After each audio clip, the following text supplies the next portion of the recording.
Welcome, welcome, my good friends.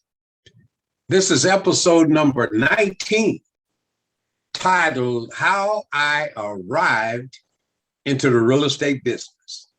Now, don't forget to leave your comments, ask your questions, and most importantly, subscribe so these episodes will come directly to you. Let me share with you the results from your comments regarding the two questions that was posed to you. What happened to all of the Black-owned businesses in the city of Richmond, and why hasn't there been a return of a percentage of those businesses?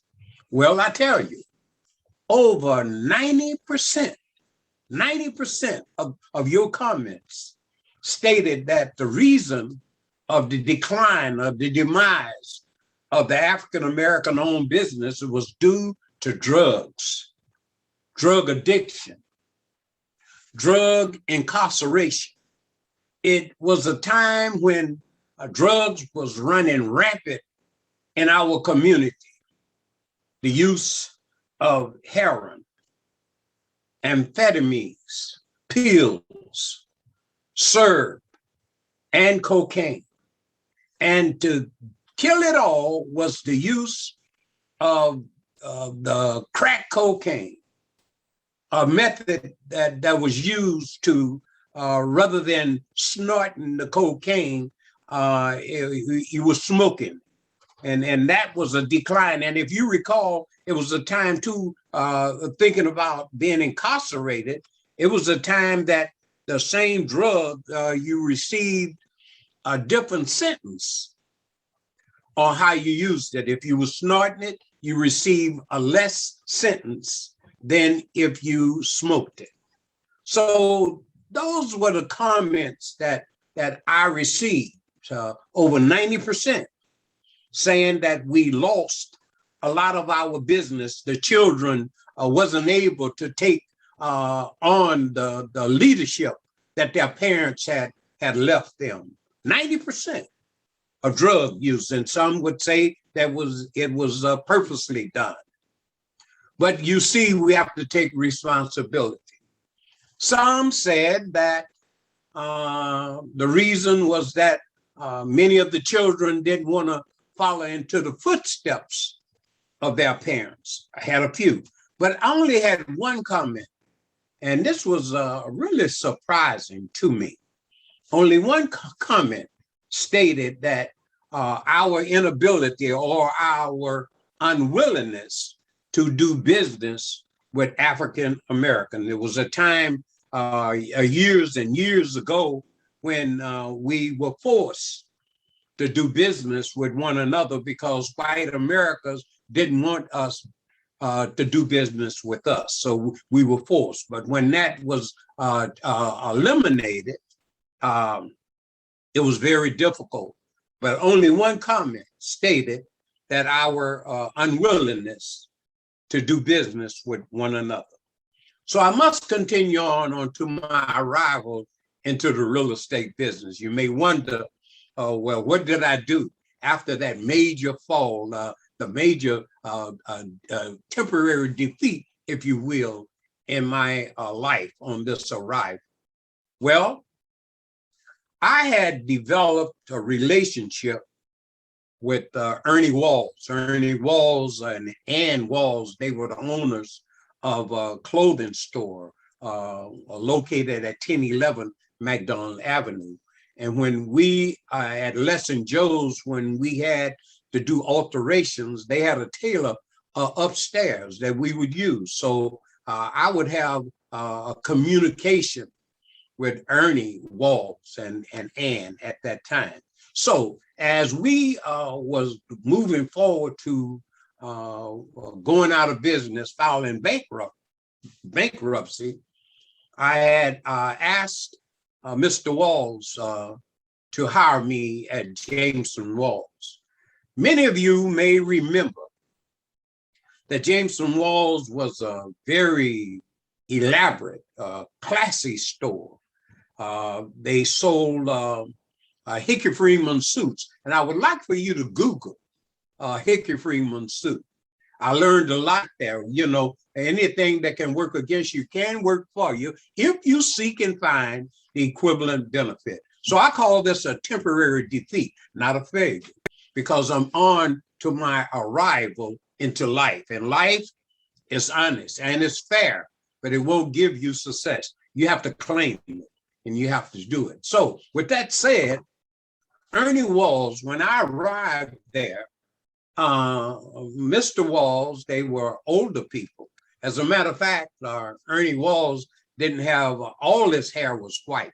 That's the age, and she was an older person. So I would watch them, and he was about not just a sharp white man, but this man was like, I would say 6'1", 6'2" in height.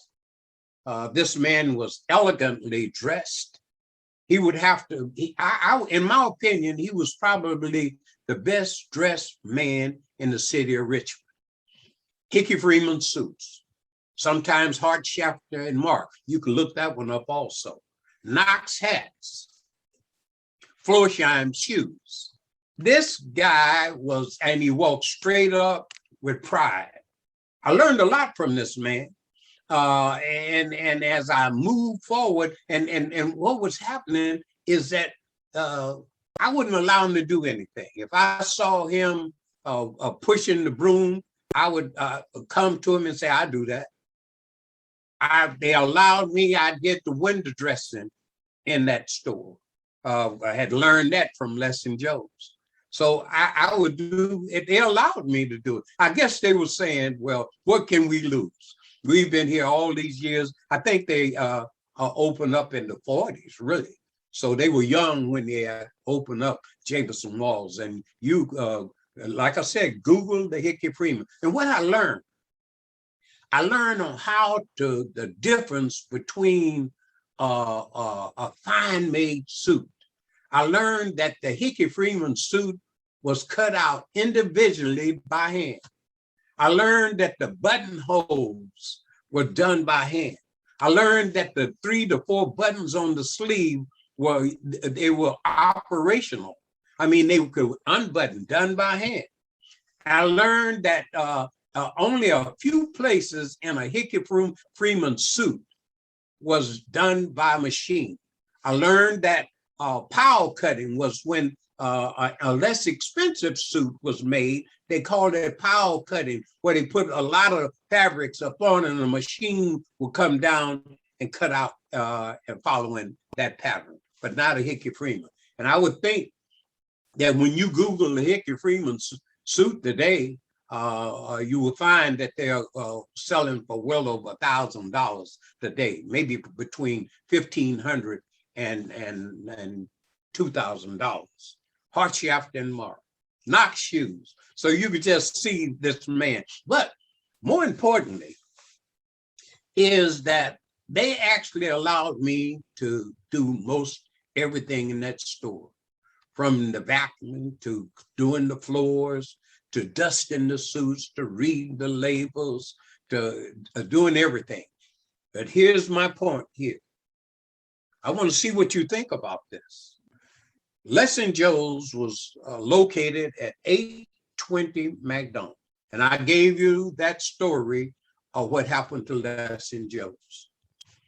Jameson Walls was located at 1011 McDonald, right next door to the Wells Fargo Bank. In 1 year, they allowed me to do all of the buying, was able to purchase from the exact same vendors that Lesson Jones had purchased clothing from. Same merchandise. Pricing was exactly the same. In 1 year, we doubled their business. And after a year with the business increasing, a block and a half away, I hired Booker Baker Jr., the same person that I had hired and trained at Lesson Jones. And in the second year, we doubled that business again. But my partner, Lester Washington, he had gone back to Smith's Clothing. And it was after a couple of years, it came to my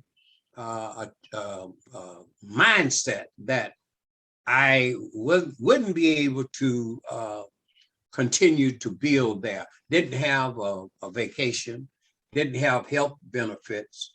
So my good friend Lester, he encouraged me to apply to come to Smith's Clothing, which I did. As a matter of fact, I applied for a manager's job. And I never forget the Vice President, Steve Smith, there set an appointment for me to come downtown Oakland. The main store headquarters was located at on Broadway, 14th and Broadway. Smith's Clothiers had been in existence for over 100 years.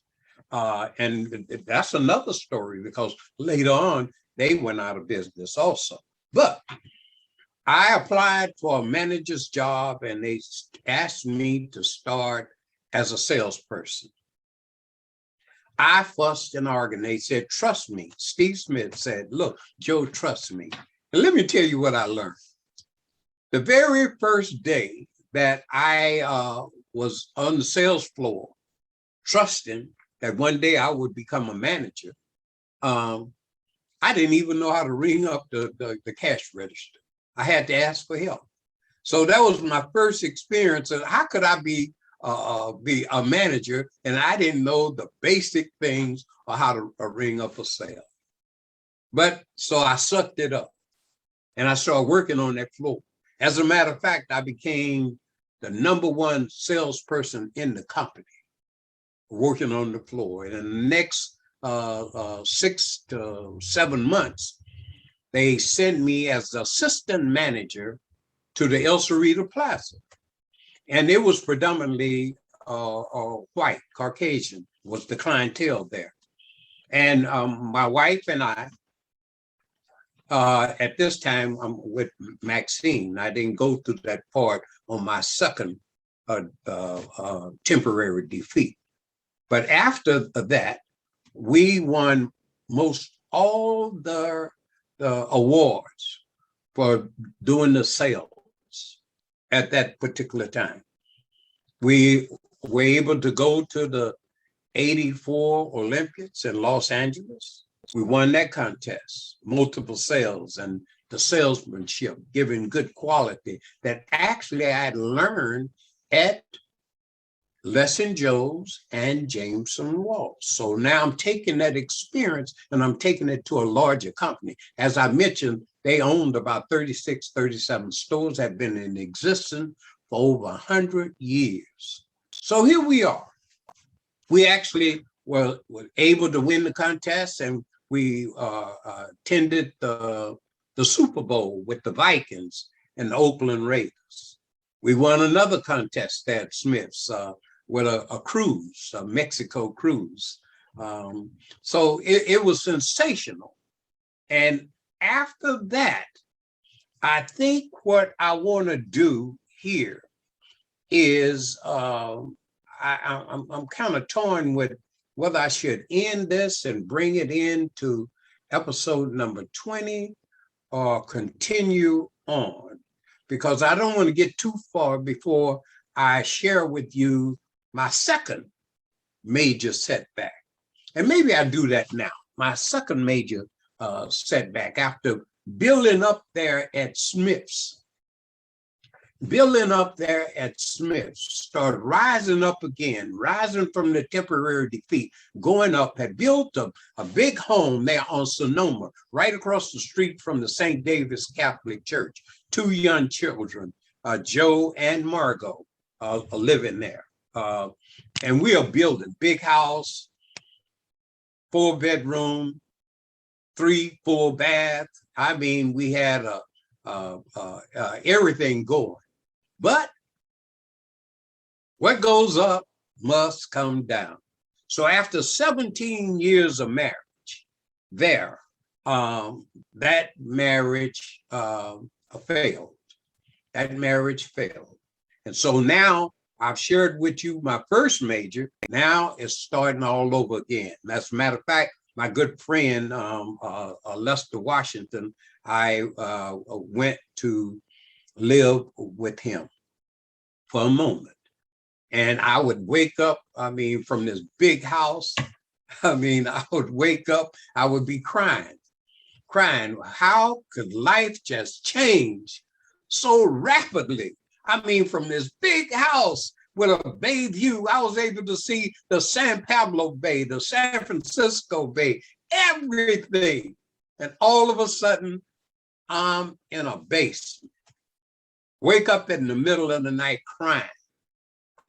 Then I would think, I would beat on my chest, and I would say to myself, "Rise, Joe. You have to rise." And so I wanted to share with you because, like I said before, we have to think that life you may seem like it's not fair to you, but you have to claim. If you roll over, what are you going to do? Are you going to roll over and die? Are you going to get up and fight for what you desire to be happy? Because happiness will not just come to those that say, "I want to be happy." Happiness comes to those who work at it, who have the burning desire, not a desire, but a burning desire to be happy. So I just thought that I would share that with you, because some people that I've grown up with right in the city say, "Joe, you have it made." Well, and I say, yes, thanks be to God, because with his help, I'm making it. I haven't made it yet. I'm still working on it. I'm still working on Joe. I'm still working on the craft. And I think, and I know that it's until we die. We need to be striving all the time. So now I wanted to share that with you because I have to speed up this arrival into real estate. And now I want to share another part that I'm strongly thinking about. If you go back and you look at, I think it was episode number 7, you would see that questions were posed to me. Well, when would I arrive, and what am I looking to accomplish? Well, I'm going to share with you, which I did before, that when you're looking for a reputable, a company with integrity, credibility, I wanted you to think of Fisher Realtors. But now I'm looking forward to sharing with you on one. And the reason for it, I haven't completed the arrival, but it's coming close.